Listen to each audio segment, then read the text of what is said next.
Listen, I'd love to join you, but unfortunately I'm tied up on this investigation. Do you have a moment? Because I'd like to read this to you. Is it all right? This is your statement. You said, at first I thought it was some child playing with a firecracker. I nearly went to take a look, but the spirit being more willing than the flesh, I decided to remain where I was. After a touch of the grape to induce slumber, I just about settled back when I heard the noise again, so I got up to investigate. I got out of the car and I started to the shack. That's when this man came limping toward me. His leg was bleeding. He was trying to find a phone. That's your statement. Now, I'll tell you what bothers me about this. According to this, there seems to be a considerable gap between the shots, a time lapse between the first shot and the second shot, a couple of seconds, or it could be more. I wonder now, could you be more specific? Well, Lieutenant, I honestly will say this to you. I don't remember saying any of that.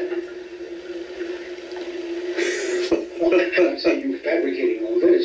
But I frankly do not remember anything of last night.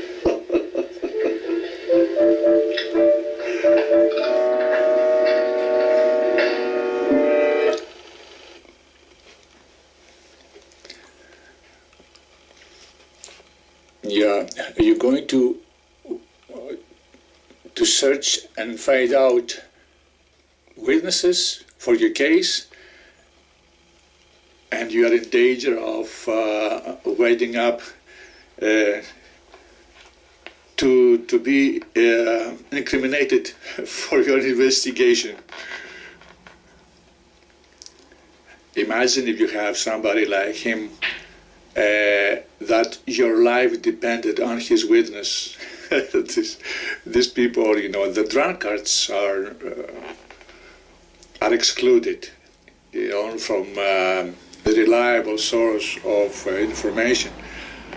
Alcohol impairs human mentality, and if it is prolonged, then sets upon it, and you become bystanding person. Interesting though, the way the man, the drunkard, responds to a logical question.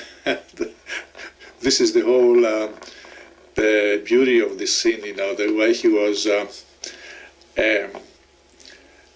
absorbing a logical question, how he was trying to make sense out of it. Of course, this is just a part of the of a human condition.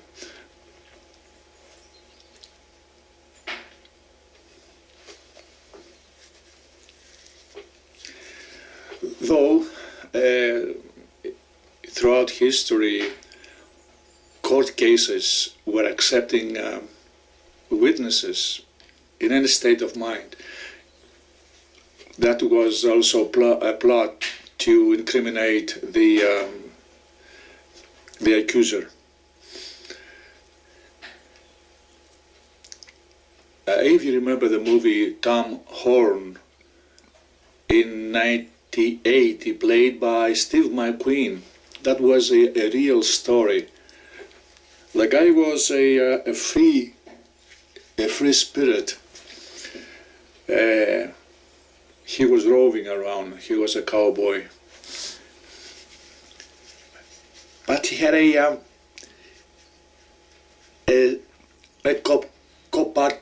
compartmental set of thought, of the way of what he was thinking. It was constructed in a straight way. He didn't know how to work upon his thoughts and respond properly to a question. He had a belief, he had pursued himself that whatever he said was true, and that was true, that's right. he had a clean sheet kind of soul. The Stoics usually working on this kind of a soul, that when human beings are born, their soul are empty, like a clean sheet. So nothing is imprinted upon it, no impressions, no experiences.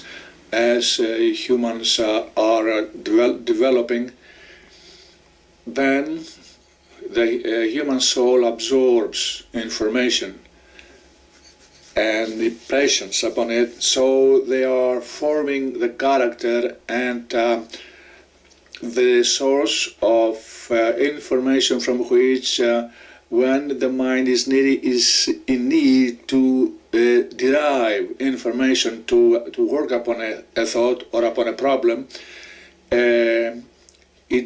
the mind dives into that sheet which is being enriched by experiences, by impressions, and the print is there. So Tom Horn had a clean sheet, probably throughout his life, the way he was behaving. And his word was a law for him. He didn't know any debate on any subject, because he couldn't open up a dialogue, a logical dialogue, which is a logical syllogisms is needed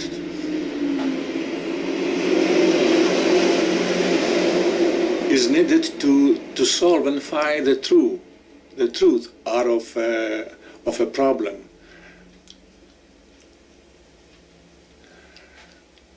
When he was called, he was put on court on the bench. He was asked if he had killed a boy, and he did not give a proper answer to satisfy the court judge. And the guy was condemned and he was hanged. In this case, a judge should be a more genius, a more knowledgeable, a guy who is able to work upon say the psychology and physiognomy of the guy who is witnessed, who is delivering witnessing, or the accuser. He should be able to make sense through the physiognomy of a person and the way his expression, his answers, how he answered the questions. It's a very difficult situation and needs a superior mind, because it's not necessary only to interpret the laws of man, but he should be able to take under consideration the law of nature and the unwritten law as well. The case of Tom Horn, as I witnessed, I saw the movie, and the court judge behavior, that was not satisfactory. He could save the guy, but usually at those times judges were straightforward. You did not expect them to be that smart, genius.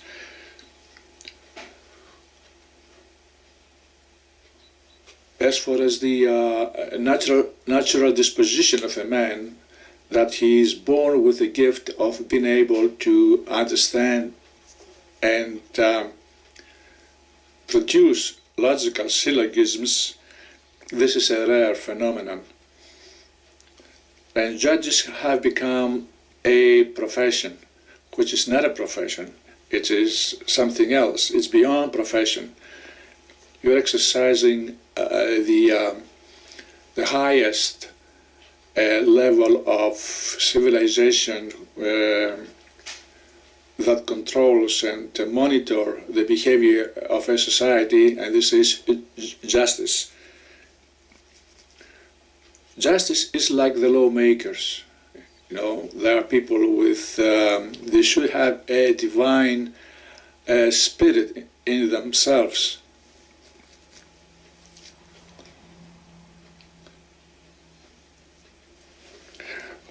You could also be able to interpret people who are playing drunkards, but usually if you are so good in this kind of